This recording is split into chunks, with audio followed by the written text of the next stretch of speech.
Welcome to the Genius Factory. Enjoy the video.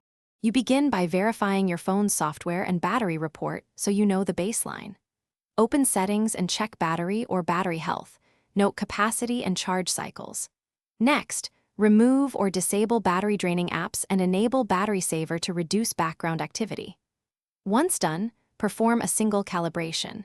Charge fully to 100% with the phone off, then use it until it shuts down to rebuild the charge curve and improve readings. Now you diagnose underlying causes. Boot into safe mode to see if a third-party app causes drain. If levels improve, uninstall suspects. Make sure your OS and firmware are current because patched battery algorithms matter. Clear the cache partition or app cache to remove corrupted data that skews readings. Additionally, test charging behavior with the original charger and a USB meter to confirm proper current.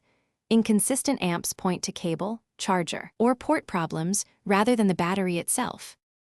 Finish by deciding repair or replacement based on capacity and symptoms.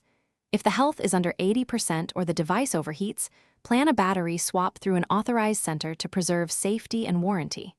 Before service, back up your data and remove accounts. If you prefer DIY, source an OEM-grade battery and follow teardown guides carefully. If issues persist after replacement, perform a factory reset to rule out software. If still unresolved, contact Thanks for watching. If you found this helpful, don't forget to like and subscribe.